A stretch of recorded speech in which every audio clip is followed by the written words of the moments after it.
Miss Liz. Tea time, yeah, making a difference, one cup at a time. Tea time, yeah. So be sure to grab your tea, grab a seat, and tune in to Miss Liz.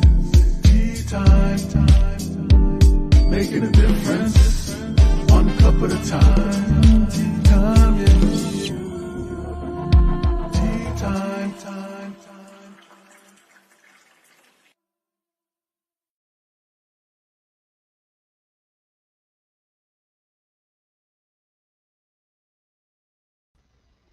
Well, good afternoon, everyone. Welcome to Tea Time with Miss Liz. That's right. It's time for another incredible cup of tea.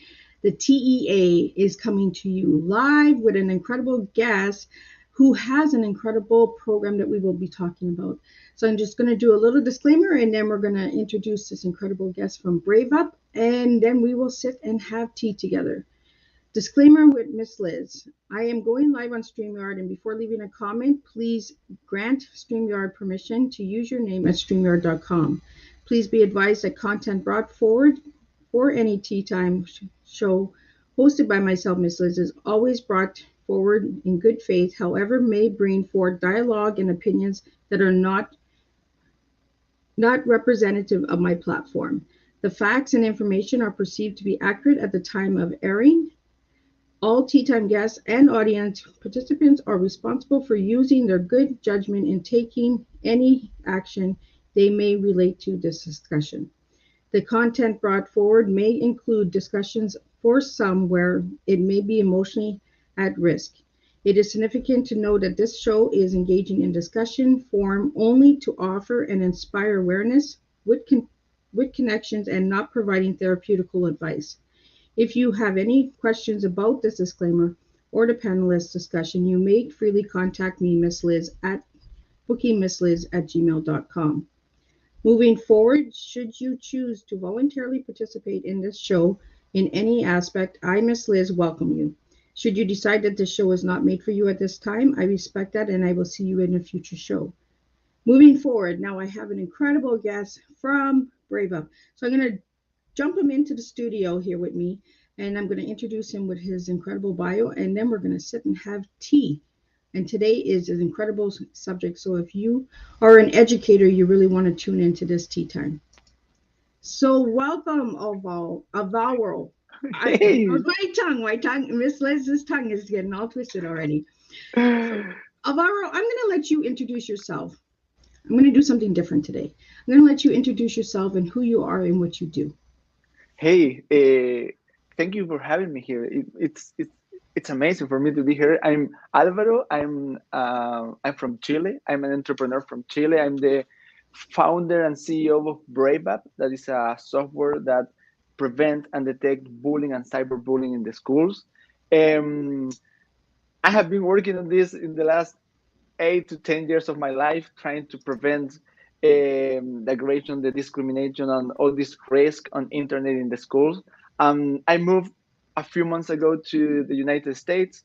I moved a few months ago to New York to launch this software here in the United States. And yeah, I'm trying to help the schools to fix this global problem, that is bullying and cyberbullying. Yeah. It is a global problem, isn't it? Yeah, it is. I mean, I thought that I did see all in Latin America. We have a lot of experience there, but when you move, when you go into a different culture, and when you start to see the same problems in the same social media, in the same online gaming, in the same kind of situation, you see like, wow, this is not a problem of a different countries, of a different part of the world. I mean, this is a generation problem. This is a global problem. All these kids, these teenagers are living the same today, the same pressure, the same problem, the same anxiety, the same stress, the same problems on the internet. So yeah, I mean, it's surprising and it's challenging, I think. Yeah. Oh, the numbers are really scary too, right? And let's get into some of the numbers, because I want the viewers and listeners that are watching now and watching the replay to really understand how deep the numbers are on this topic. I mean, according to UNICEF, today half of the world's teenagers are victims of bullying, and uh, and it's like in the beginning it's a huge number, but also they give you that the 75% of the victim of bullying or cyberbullying, they never report. So we know that half of the worst teenagers are victim of this, but that's the students that report, that they actually understand that they're living this problem and try to find some help. But a lot of the students, they never do.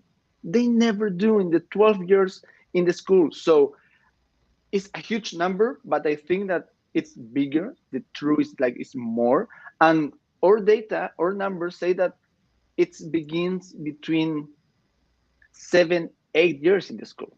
I mean, it's not in the it's not in high school. It's not in middle school. It's in the kids, you know. So now the prevention, it has to be at the beginning with the parents, with all the community, and start to change the way that we're having these relations in the school, you know. And I like, Alvaro, like you mentioned, the community, the families, because it's not just in the school systems, it's all over, right? And, and Absolutely. and we need to fix that. We need to find the issues and get some solutions. But your program basically works with the school systems, correct?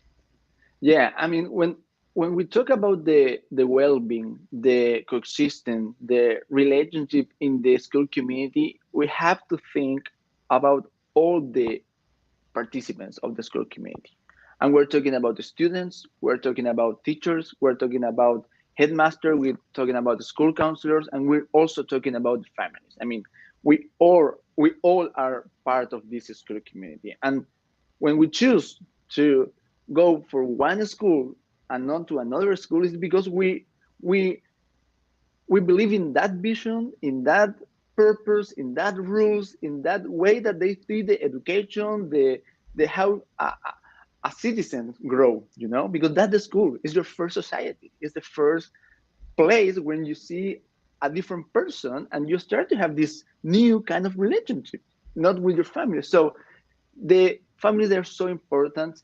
You need to involve them. You need to invite them to be part of it because uh, super simple, but they buy the new iPhone, they buy the PlayStation, they buy the Fortnite, you know, and the school counselor, the teachers, they have to deal with that, but they don't buy that phone or that game, nothing, but they have to deal with it. So you have to be a team. The school and the family, you have to be a team. You have to work together. You have to make decisions together, thinking in that kids, thinking in that teenagers, you know. And that's why it's so important. And for us in Brave Up, yeah, we believe and we work with all of them. I mean, we have service, resource, content for all of them. I mean, they're important. We need to understand what the family think about this coexistence, this relationship, this well-being. uh, yeah, I mean, they're part of it. Yeah. Well, right, because when school's done, you got to go home. But that doesn't mean that the bullying is really at the school. Maybe it's at home and you're bringing it to school. So, we have to find that solution of where it's actually, where the root of the problem is, because we can't put the blame all on the schools and on the teachers and all that. We have to find where the root problem is, because maybe it's something that's being learned at home and being brought into the schools. Absolutely, absolutely. And we know that in the beginning, when they're kids, these aggressive kids or this bullying is because something happened at home. Sometimes it's that a dog is dead, or some of the grandparents are sick, or something like super normally for the adult world, but for the kids, it's a huge impact, and they react in a different way. So that's why it's so important to be connected.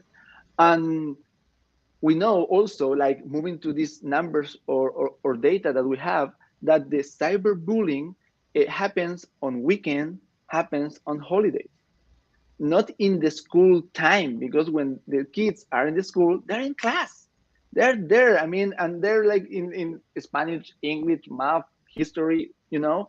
But after that, after school, when they're in their home, in the social media, in the online gaming, in that moment is where the cyberbullying starts, and the family is in that moment. The family has to be there. So yeah, I mean, they're super important. I have to be super honest. I have been working many years with the schools, and definitely they're the most difficult actors of the community. Oh, really? Absolutely, absolutely, absolutely. I mean, when we have this service, 100% of the students participate. Check. 90% of the teachers, amazing. 100% of the board, amazing. 20% of the families. It's like, what? That's the difference. I mean, and we have to give another week and another week and another week waiting for the families. And I mean, I know, dear families, that you are tired, you're busy. I mean, we're living this historic moment. We don't know how to lead and how to live with it. I mean, we know. I know that it's not easy. I mean, I'm not saying that, but we need you. I mean, sorry, but we need you. We need that you participate in this. I mean, you're super important. Yeah. Well, I like that you say that we need you, and it's true, right? We need the families to start stepping up. You know, if we really want solutions, because the parents right away they go on guard, right? When they hear that their child's being bullied, well, it's your problem. It's your problem. How about taking some ownership and responsibility and saying, hey, maybe I'm the problem. Maybe I'm not stepping up. You know, these are the things that we need to do, and we need to look in the mirror and say, hey, maybe it's me. Yeah. You know. Yeah. Yeah. And I mean, I know I have been in these difficult conversations, and I know that it's super difficult for a family, for a mother, a father, when the school counselor says like, your kids is doing bullying, your kids is the bully. I mean, it's some mothers cry. I mean, why? What's happening? Some of them they react super like, no, this is not impossible. This is your fault. I don't believe you, and they don't believe. I mean, you have different reaction, but it's always a difficult moment. You know, I mean, it's not easy when you receive that. You feel that it's your responsibility. Maybe Yeah. you're not going to say it, but you're feeling it. I mean, you know that you're part of it. So, um, the idea is not to try to find some responsible person in the moment. Is try to like, what we're gonna do with it, because it's not it's not enough say like, okay, we're gonna change the class and we're gonna take this student and we're gonna move to another class, we're gonna separate it. That's not enough. Or okay, I'm gonna change my kid for another school, that something happened. I mean, I'm not going to accept it, I'm going to move it. That's not the answer, because we need, this is important part of everything. We need to teach them, to these kids, to these future citizens in the world, that they have to deal with these situations. They have to deal with these feelings. And if they do this bullying, cyberbullying, wherever, they have to take consequence of it, and something's going to happen for that act, so, and they have to do it. But after that, they have to be part of that class again. That's the most important part of the coexistence, how to recreate and rebuild this relationship after this conflict, after this moment that, okay, it happened, but we have to fix it.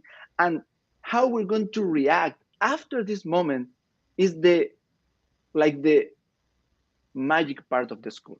And for us, in that moment, how they react after, how they reintegrate the students in the class, is how you see the difference of the schools in the way that they manage these situations.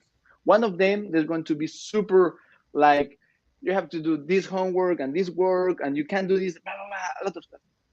Another of them, they're going to say like, this is not my problem, you can't be part of this school, we don't accept this kind of students, get out of here. That happens. Yeah. That happens a lot. And the third part of the school, they're gonna take care of it. They're gonna say, okay, let's take care of this, because this is not simple. This happens in every school, but let's do something. Let's do something.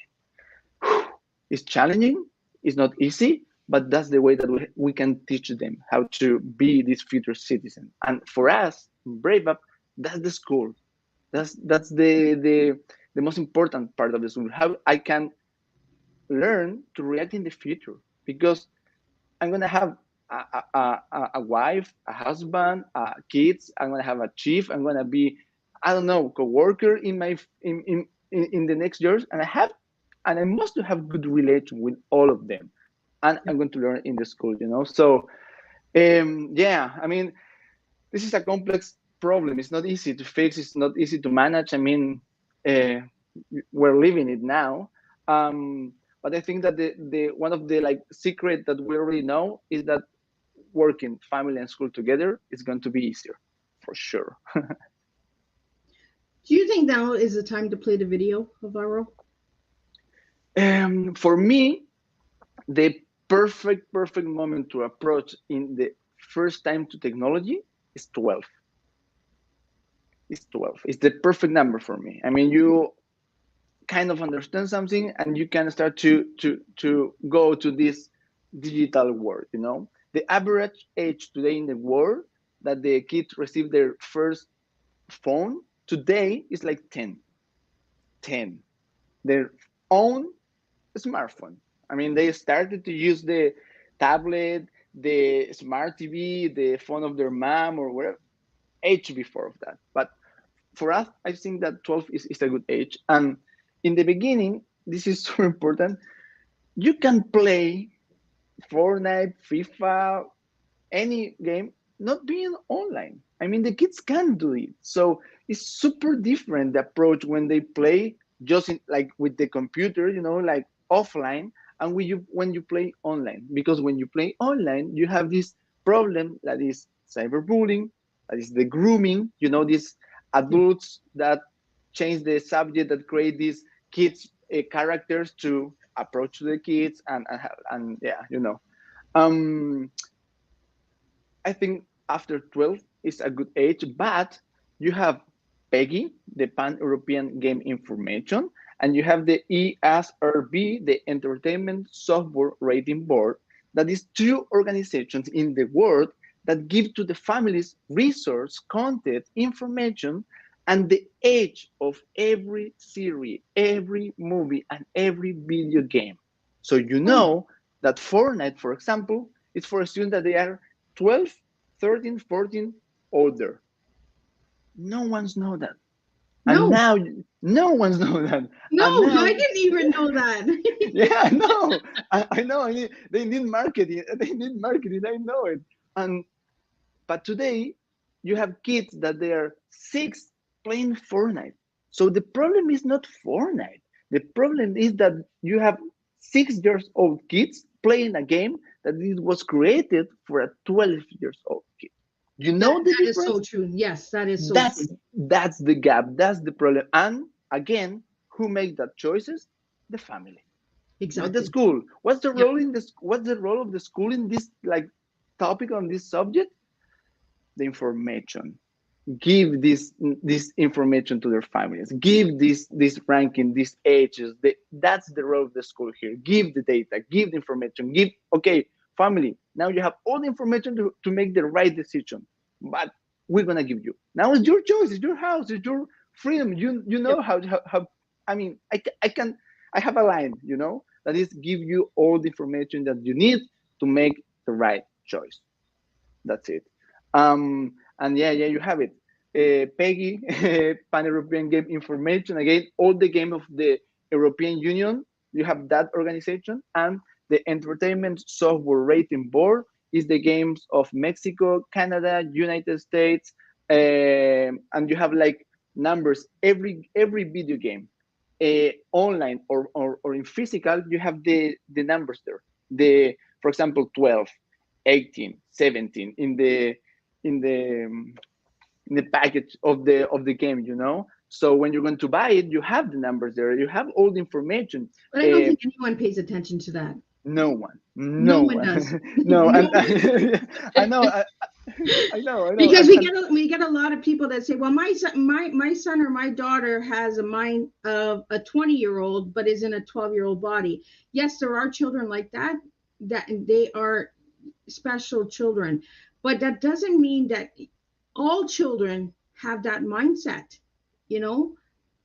And then we're triggering these children because we're saying, no, you can play it, and then they're coming and they're not understanding why they're doing this and this and this and this because their mind's not ready for it.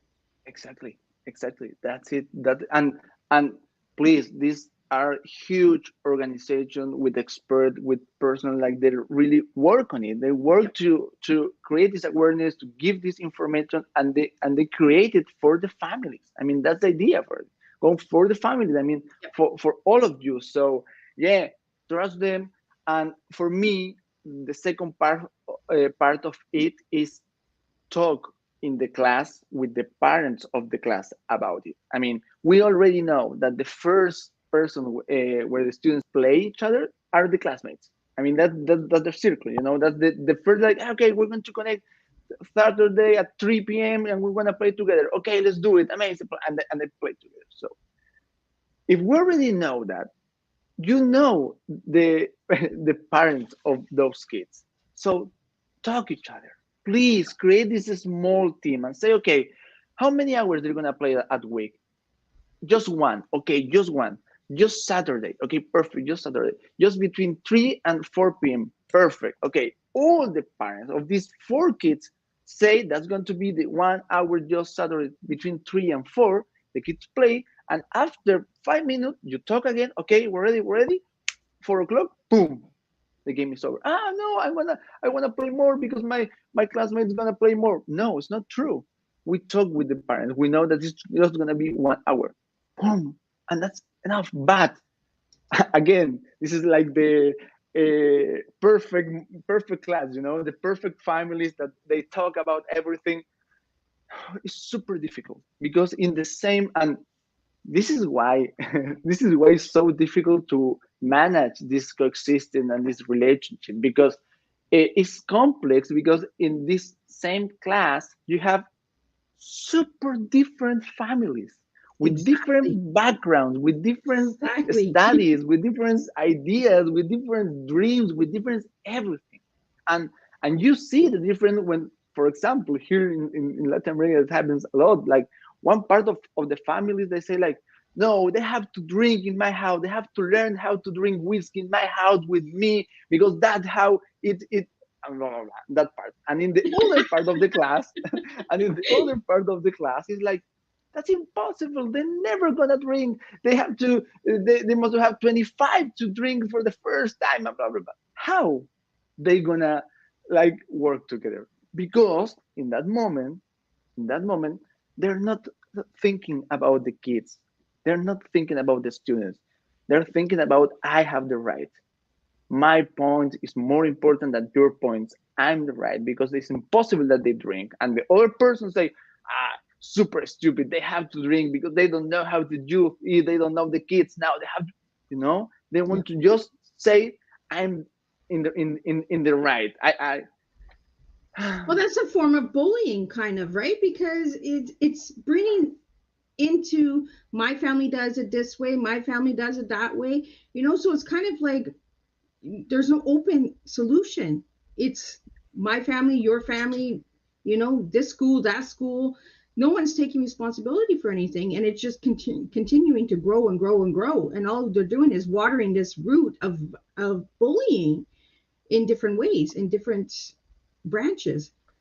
Absolutely. And it's just communication. It's just talk about it, because we are all worried about it. I mean, we're all worried about this subject: alcohol, drugs, bullying, cyberbullying. I mean, it's impossible to say, no, I don't care if the kids take drugs. Of course that we care about it. We don't want Yeah. that it happens. I mean, okay. So we need to, I think that we need to stop in some part of it to think like a growth person. I mean, we have to forget it. I mean, like, we have to focus on the kids. I mean, what they need to talk about it. They need to know the consequences, the risk of the situation. We need to talk about this, because this is happening. I mean, they see drugs on internet. They see pornography on the internet. They see everything in internet, I mean, and they are this Gen Z, they are these digital natives. They're, I mean, that the iPhone was born in 2027. I think that's the year 27. I mean, you have today kids in the school that they don't know a word without an iPhone. Yeah. Like they like the, I don't know, the dinosaurs. and the word before an iPhone. I mean, in the same, in the same basket. Everything in the same basket. I mean, it's like, yeah, they're different, but they don't have a special shape or something that they can worry about it. They can, no, they're the same you and me when we were 12, but now with this, Yep, it and they is. have, so they need to learn. They need that some adult come and say, okay, this is the way that you have to use it. Like when you went out alone, or the first time that your family give you the keys of your house, and they told you like you can't give you any part, you have to take care of it. I remember, or the first time that I walk alone between my home and my house, and the family say like, don't talk with an exchange, take care of the red light and the green light, and they teach you how to like from this world, this moment. In internet, you have like, I mean, like, I don't know, millions of persons there. So you're giving them like the the key for a huge world, but you're not saying nothing. You're not teaching nothing. You're not. And after that, they see pornography. You say like, oh, yeah. Wait. You don't have to see that. you know It's already too late. they saw like, I don't know what on internet. So please, it's important, if you're gonna give them this key of this huge world that is internet, that's million person in this social media, give advice, take care. Imagine that you're like that, like they're flying to another country. Yep. Monitor Like, it. yeah, I mean, you're gonna sit your kid of 10 years old in a plane to Europe alone. Think of that. That's internet. I like the way that you said that, Alvaro, because we need to start monitoring our children. And we're not being bad parents by monitoring our children. We're actually saving them from a lot of heartache because there's so much cyberbullying going on behind screens, people using words and not taking responsibility for it. And we are damaging our future generation of children. And you're right, we have to start taking care of our children and our next generation of children, because if we don't, it's going to get really messed up. Yeah, absolutely. You have this. It's everything is viral. It's like fast. You can create any account, any name, any character that you want on internet, and you can say anything you want and never say nothing after that. Um, yeah, I mean, it's important that yeah, I mean, we have to give them in the right moment this tool. I mean, I think that's the secret of everything, and this is super important when you have I'm imagining in my family. I mean, I'm the older guy, then you have my sister, and then you have my small brother, and it's like 2 years of difference between all of us. And it was different when we had the first it was different because I was older. I have different rules than my young brother because it's different. Today is the same.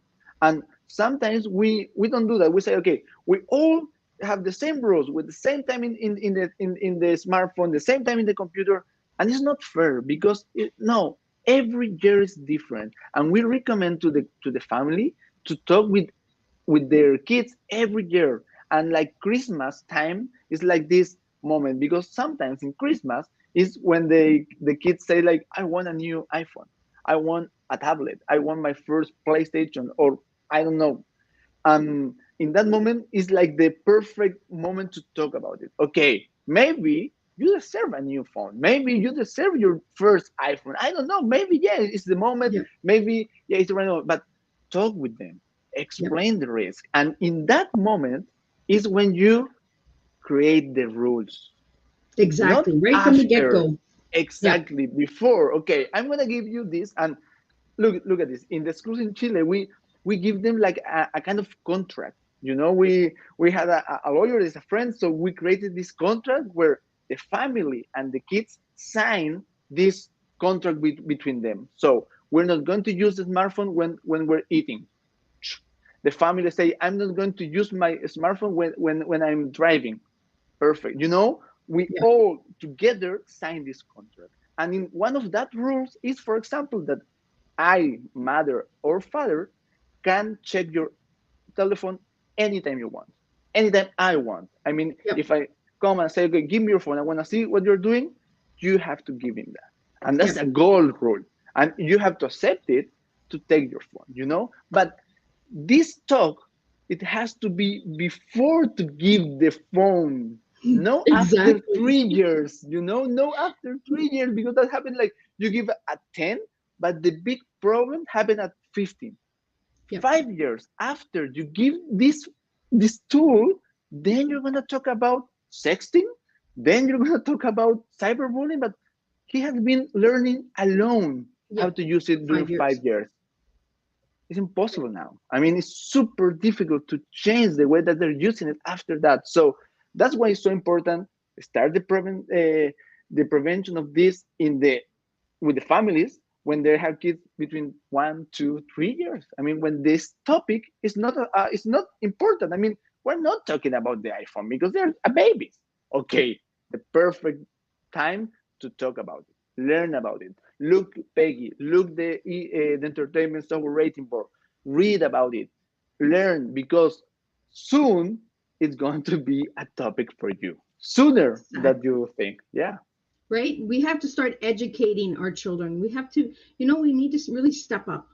And I'm as a parent myself, uh, we need to really just be engaged, have that open conversation, get those topics out on the table, and prevent. And that's what your program does, is it prevents, it predicts, and it detects the bullying and the cyberbullying. So if you wanted to share a little bit with the viewers and listeners, a little bit about what Brave Up is, I'm going to play the video first, and then we'll get into what Brave Up is all about and how it got started. So I'm going to bring the video up, and then we're going to know a little bit more on what Brave Up is.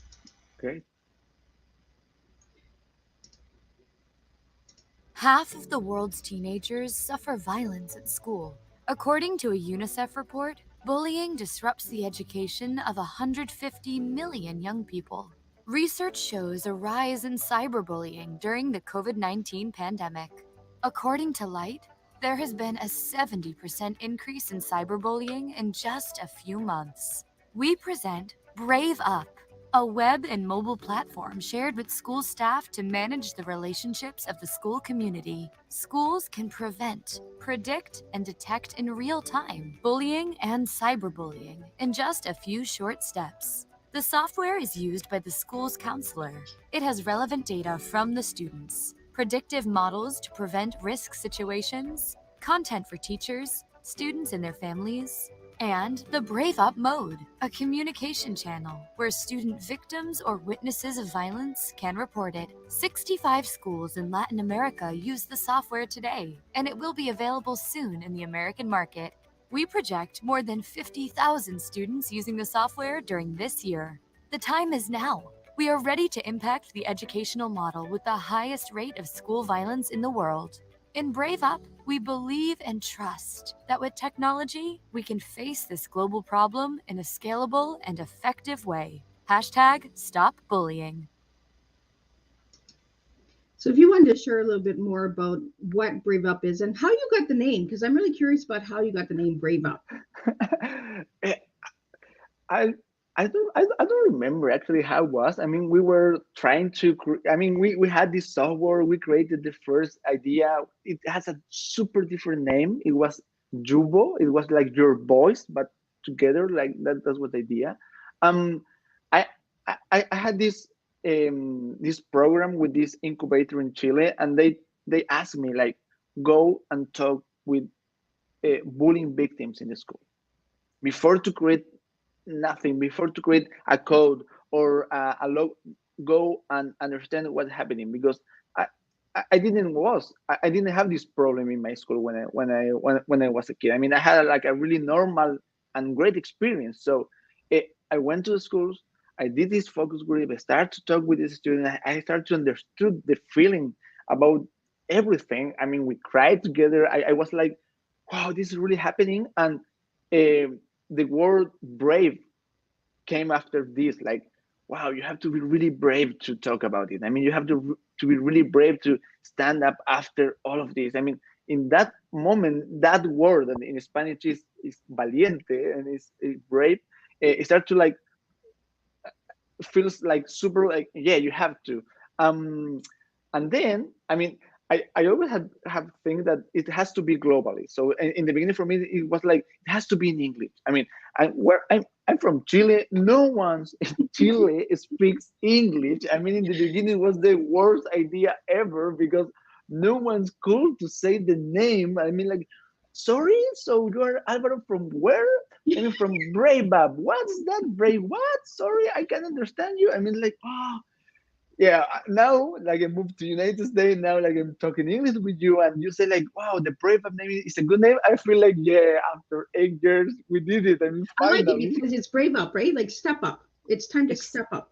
exactly. That's the message about everything. I mean, you have to do it. You have to try to change this aggressive culture. I mean, like if you're a victim, you need to talk. You have to talk. You deserve to talk. I mean, we're gonna give you this channel, but also, I I try to talk. This is super personal, but I always try to talk to the 15 years old Alvaro. You know, that kid that maybe was this like popular kid in the school, but not for that reason didn't care about what happened to the classmates. You know, but uh, I saw many situations.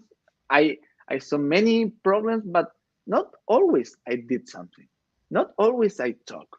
Not always I went to talk with the teacher or with the school counselor or many times I just was quiet because I didn't want that it happened to me.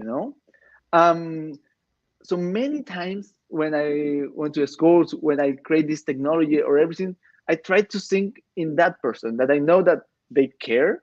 They know that they don't want that happens to one of their classmates, but they don't know how to do it or they don't know what to do. So we give you this channel. Also for you, anonymous, don't worry about it. We don't want to know who you are. We want to know what's happening in that class, what's happening with that classmate.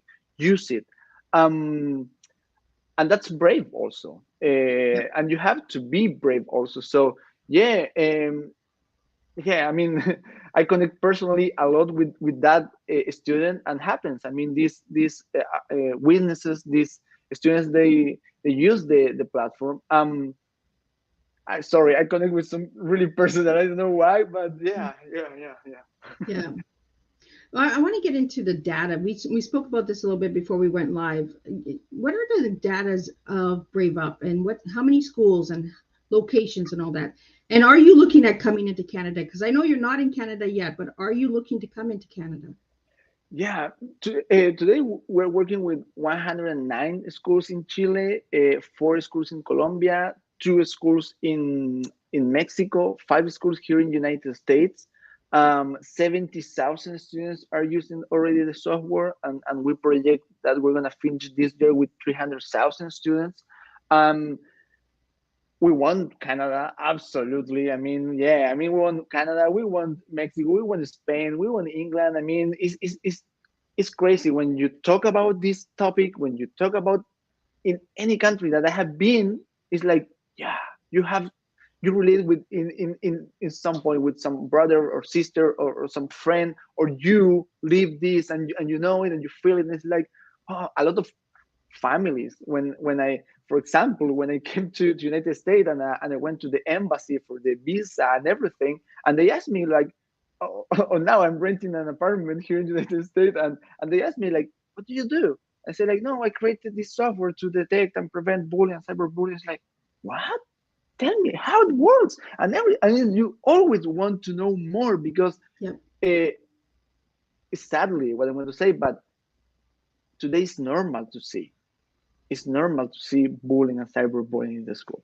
It's something that is happening. So It's it's not sad to like say you, it is, it's but it is the hard truth, right? When we have to be truthful, we have to kind of give out the right numbers and the right data in order to fix anything. And it's like you said, Alvaro, we don't have the correct numbers. We don't have the right data because people are not filling in the right data. They're not giving us the data in order for us to know the actual data. But the data that you have is scary in itself, and that's not even the real data. Exactly. I mean, you are looking like the one part of this huge iceberg. I mean, that's and for example, in Latin America today, after 2 years of COVID, of online classes, of we're like coming back to the schools, and we're looking and we're living like a huge level of aggressions, of violence in every school, in every part, because these kids, they don't know how to manage what they feel. Yep. They don't know how to do Well, it. I they're mean, being told what to feel. exactly. They don't even know, like if you ask a child how they feel and they say, I'm sad. Okay, well, why are you sad? Well, I'm sad. Okay, but get into the feeling of sad. What is making you sad? Did your dog die?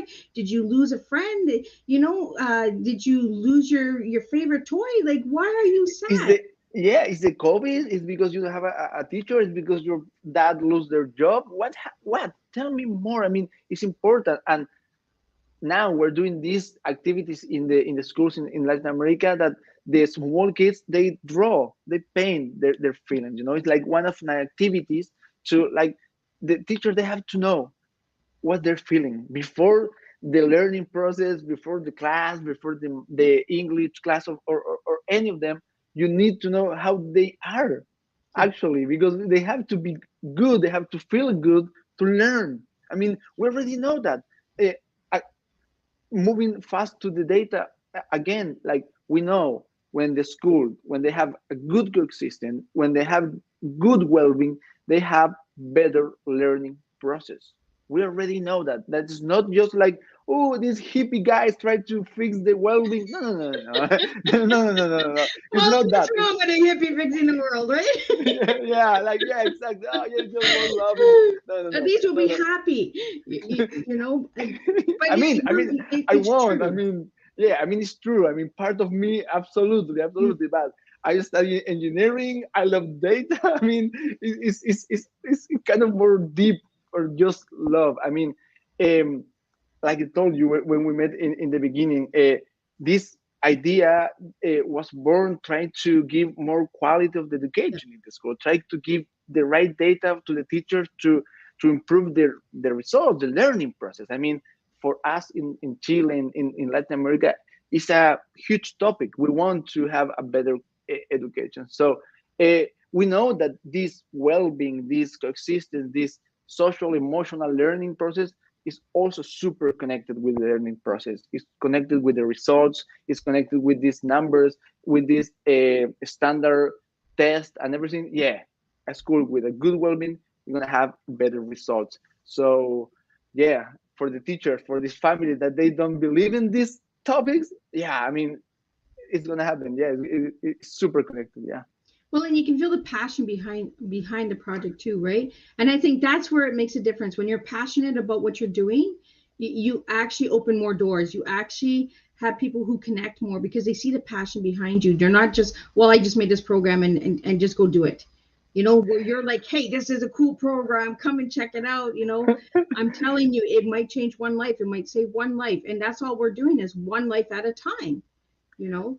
And that's it. I mean, I think that all that we're working on education, we're not doing it for the money. No, no. We're not doing it for the money, because we know that it's 10 times harder than any job. I mean, Yeah. it's super true. I mean, I'm not in a fintech or a e-commerce or a delivery app. No. I mean, this has this purpose. The team, the co-founders, myself, we have this purpose, to actually impact these lives. And it has been difficult. It has been super hard to like being 8 years alive, like a company, paying salaries, paying taxes, trying to grow. I mean, this is a small company. We're 20 Yeah. persons working here. So, I mean, you know the stress of every month, try to have this better company for all of them also. But like you said, when you go in and you detect one case, when you help that student, you remember that name forever. You I do. mean, forever. I mean, for me, it happened 1 week ago with one school in Colombia that they're starting to use it, and one grade in 5 minutes, boom, detecting in the class. Also online, the same students. The algorithms say like, hey, take care of these students because it's offline and online, everything. I still remember the name of that kid, you know? I mean, and I have 100, but I know because one time, one life at a time, like you say. I mean, it's like, and it changed life. I mean, for me, this changed my life. I mean, now I'm living in the United States. I'm talking English with you. I mean, 8 years And you're ago, having tea with me, right? yeah, I'm having tea with you. You know, I mean, it's like, what happened with my life in the last in the last year? But yeah, I mean, I think that you need to have this extra energy because it's You a do. really difficult topic. It's not easy. Not all our strategy, not always our technology work perfectly. Like now, we had to fix a lot of stuff to have to try to improve faster. Um, and I think you need this passion. You need to be connected with this purpose because it's gonna. I think it's gonna take like not just 2 or 5 more years, maybe 20 more years to talk again and say like, yeah, maybe look now the changes, or maybe never gonna see it. I don't know, you know. So that But uh, if you I, don't start something, you don't know, right? And you don't know what change you're going to make if you don't try. And that's what tea time is about as well, is if you don't try. I serve a simple cup of tea. I'm the lady that wants to make a difference with tea. You want to make a difference with a program, and we're both here today connecting and aligning and making a difference by using our voices and using what we're passionate about to impact people's lives. And we ain't doing it for the money. We're doing it to educate the minds that you can make a difference. You don't need $1 million to make a difference. You don't need that fancy business to make a difference. You just need the passion and the purpose and the why you're doing it. And this is why you create the difference. So I think now is the perfect time before we wrap up here, because we're just going, time's flying fast here. yeah, I want to know absolutely. what your tea is. So if I ask you what your tea is, what would your tea be, Aurora? Oh, this is the hard question. I have 3 words here that I wanted to bring to you. Um, the first one is it was transformation because for me, um, the last 8, 10 years of my life, it have been a lot of it. I have been different Alvaros in different moments, and I had to be that flexible in my life because everything changed. So I think that that word for me is super present always. Like be flexible, transform, yeah, from the life. The second and the same word that I gave you a few minutes ago, it was energy. I mean, yeah, some a good friend of me, Lisa Patty, she's a coaching voice here in United States. She told me like, Albert is like a coffee in a person. It's like, oh, faster, it's a faster, you know, it's like it's You're super, that espresso shot. yeah, something like that, like boom, in a person, you know. Uh, and I speak super fast. And in English, I try to do it slower because it's different and difficult. But yeah, I think that energy is one of my is who I am. And the third one, it has to be an Spanish word, and for me that is everything is amor, that is love, you Oh, know, because I think that you need a lot of love to do this. You need a lot of love to confront everything, and it has been part of this journey. I mean, amor, that is in Spanish, or love, uh, is part of what Brave Up is what is part of what Brave Up is looking for. Um, and I think it's what we all need now. We need a little bit more of love. So that's in Spanish is going to be my third word. and that's a good strong cup of tea, because that is actually who you are, right? You transformed as a little boy into the energy that you are today, that espresso shot, and the more of love for the future, because you have that goal for the future of Brave Up, and your one word that you did give me when all of the guests get this question is one word that describes them. And your one word was energy. And now I understand what your energy means. And your favorite color was blue. Mm. A lot of the viewers and guests and listeners don't know this, but they get asked certain questions before they get on Tea Time. And last year I was making their posters their favorite colors. This year I'm actually trying to understand who they are as an individual, because colors speak a lot to me. And I noticed that Brave Up is blue. So it gives your favorite color to the audience without even them knowing this about you. And I think that that's brave in itself, because you're actually giving a part of yourself to the viewers and the listeners, you know, who you are. And blue is a common color for an energy guy that's that espresso shot, you know, and does make that difference. Your program, if someone goes on the website and it's not in that country yet, can they still take part in that program? Yeah, absolutely. Now we really believe that our tool works amazing. So any school that today in any part of the world, in English or Spanish, that today the only two languages of the platform, can use this software, can use this algorithm, this survey, this sociogram in one class or two classes for free, absolutely, and see what happens. And you know, some schools, they take this freemium model and they say, okay, I'm going to do it in a class that I know that we have bullying. I'm going to test it. I'm going to see that it's actually working because I know it, and happens. And it marks and it shows. And the school counselor say like, works. Another school say, I'm going to try it in a class that I don't know nothing. I don't know what's happening. They are new in the school. I don't know them. And they take it and we detect some stuff. So please don't be afraid.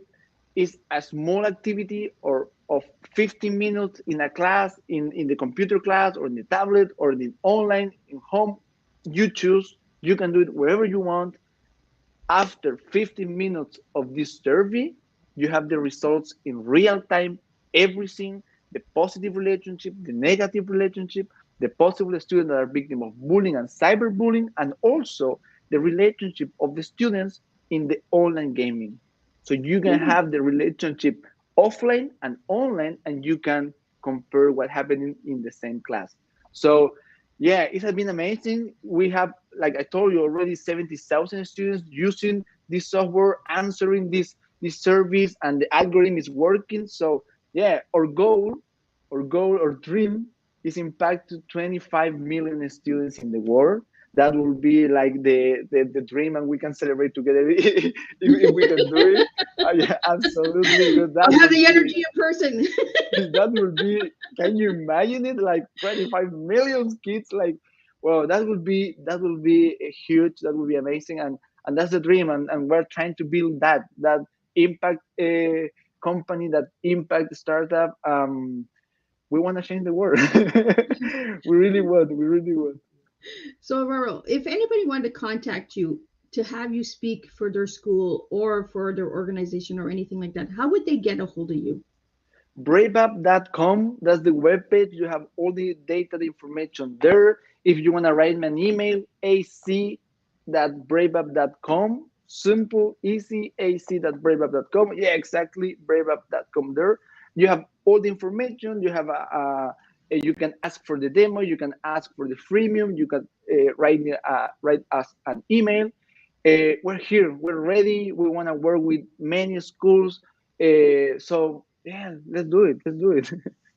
So do you do any live streaming or anything like that, like on your YouTube channel, on any other platforms, Instagram, Twitter? Do you do any of those kind of reach outs? Yeah, in Spanish, we do it a lot, every month, a new one. And in April, we're going to launch the first one in English. It's difficult, you know, that for me, this talks is challenging. I'm You super have the nervous. energy, you can do it. You don't know that, but I'm super nervous behind of this. Yeah. But yeah, I know that we need to face it. We need to try it. We need to do it. We need to talk about it because we know a lot, and we need to share all the information that we have. So yeah, we're gonna start on LinkedIn, on YouTube. I'm gonna send you all the information so you can help me with with Awesome. all of this. So yeah. We're Do gonna you start have in any, April. and do you have any future programs that will be coming out with Brave Up, like workshops or anything like that? I think that in April we're gonna try to do this talk about cyberbullying, Okay.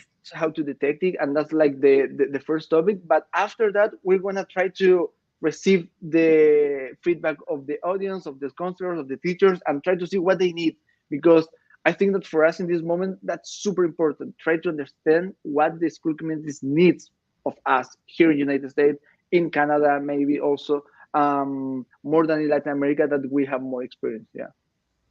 Awesome, awesome, awesome. And I want to meet you in person so we can have that energy, that espresso in person. You know, And if I open travel those there, doors together. yeah, if I travel there, you know that I'm gonna call you when I visit you. And yeah, thank you for having me. This has been amazing. I mean, we have been talking for like an hour, and this for me felt like 10 minutes. I I have know, to say right? you. It's been like, Yeah, it was great. It was but great. it was a topic that we're both passionate about, is educating the minds, educating people and taking ownership for our responsibilities of parents and educators as well, right? Because that's what we are. We are educators, and we're bringing you the real stuff, the real hard truths. And like you said, Eduardo, we don't have the right data. We need the right data. We Yeah. need the families to step up. Only 20%. Like we need at least 50%. Let's get to 50 at least, within the next year. Like let's try and get to 50. Yeah, that's right. We need your families. Yeah, that's the message for today. We need you. Yeah, absolutely. So any final words before we wrap up your tea time? No, thank you very much for this amazing talk. It was great. Like I said, for us, and this is super important, the school is the first society of all of us. We're learning how to be with another. We're learning how to manage our feelings. We're learning how to coexist with another one, so we can learn to be kind. We can learn to be a good person. We can learn to be in the love part of everything. And I think that's the future of the schools, and we need to take care of it, that with the same energy that we take care of the class of Spanish, math, history, chemistry, biology. I don't know. It's really super important, and that's for us our big topic. Like, try to the schools. Like, okay, this is going to be important for us. We're gonna take care of it, and we're gonna work together. And in this work together is all the school community, families, teachers. I mean, we didn't talk like nothing about teachers, how they feel, their well-being, their salary, many topics that they're facing in this same school. The kids, they have their problems, the family, they have it, but the teachers also. And we, this is maybe for the second part of this talk, but We might just need a part two, because there's so much information, and the well-being of the it really teachers. feeds Yeah. my mind, right? Because I am passionate about education. I did not finish high school. I don't have my GED. I tried 3 times. My mind just doesn't want to pass that stubborn math. So I know that it's not meant for me, but that doesn't mean that I can't stop educating myself. It doesn't mean that I can't stop looking for solutions and results. Sometimes we focus so much on those diplomas and that, and you're right. We haven't even hit the teachers and the systems and that, and we might just need a second part 2 of Brave Up, because the information needs to get out there. And this is what Tea Time is for. It's to get information out there. It's to educate. This platform is for awareness, and we need awareness that cyberbullying and bullying is, it's sad to say, it is spoken of every day, everywhere, globally, not just in Chile, not just in US, not just in Mexico, but all over. Bullying is a global pandemic. It needs to stop, and we need results. So my goal is, with this tea time, is I want to have at least 50% of the parents step up so we can make a difference in our children's lives. Listen to this tea time, share this tea time, reach out to Alvaro, reach out to Brave Up, and see how you can make a difference and how you can get the system into your school. Like you said, it's not in our country right now. That doesn't mean that we can't start using it. We can, Alvaro will be more than happy to come to Canada and get it into our school systems. If any of the educators that are out there that are listening or watching the replay or share this tea time with an educator, I strongly believe that this program will make a difference. And Eduardo, I really want to thank you and your team for reaching out to me and having you come on my platform, because it means the world to me. Being a survivor of being bullied, it really means a lot to me. And I want to thank you for coming and sitting and having tea with me. And I want to thank each and every one of the viewers and listeners that did tune in today and that will be watching the replay. Please reach out to us. And if you have any questions and you can't reach Brave Up, you can reach out to me. I can direct the message. I have direct contact with Eduardo and his team. So If you have any questions at all, reach out to Miss Liz and I will connect. I will connect you guys. And if anyone is looking to have Eduardo on his platform for your podcast or radio station, please, again, reach out, because this is how we're going to make a difference, is by connecting and moving the program. If it stands still, we make no difference. So we need to move it. We need to spill the tea. We really, really need to spill this tea today. So again, thank you, Eduardo, for tuning in. I want to thank each and every one of you again for tuning in. Your comments and your support and love, it truly means a lot to me. Each and every tea time does make a difference, one cup at a time. And tune in to April. April, I have 4 amazing guests that will be coming on. It will be every Thursday next month. I'm trying to stick to one day so that you guys all know the consistency of when Miss Liz will be coming on. So next month it will be Thursdays. So if you tune, incredible tea time. Next month I have youth organization industry coming on. Elizabeth Charity. I have Kevin Payne coming on. He's a doctor who lives with MS and chronic pain, so he'll be sharing about that. And he's a skydiver, so I really want to get into that subject because I'm scared of heights, and I think skydiving has a lot to do with fear. So he'll be talking about that. And then I have I'm trying to remember names here. I got so many people coming at me. I have the mom boss coming on. I'm going to name her company because I can't think of her name, but she'll be coming on about gender equality and chocolate. And of course, we have chocolate in April because April is Easter. So people do buy chocolate for Easter. So I thought it resonated with that as well. And then we have, finishing up, we have Donna Reason coming on. And her tea time will be a special edition tea time. There will be 2 parts to Donna's story. And we will be doing a butterfly transformation with her story, because her powerful personal overcoming growth story is empowering. And I think it needs to be out there for a lot of people that are struggling, that don't want to come forward and heal themselves. So that story, please watch out for that, because that will be a completely different kind of tea time. I'm working on a lot of special effects for that one. A lot of powerful, empowering messages for that tea time. Not because I don't value all of my tea time guests, but her tea time is very empowering. And at this time, I think with COVID and everything coming, I think it's a time to bring it to the table. So again, Eduardo, thank you for tuning into Tea Time. And thank you again to all the viewers. And I will see you April 7th at 3 p.m. Eastern Standard Time with a new tea time to make a difference. One cup of tea at a time. And Eduardo, don't leave. I will talk to you again.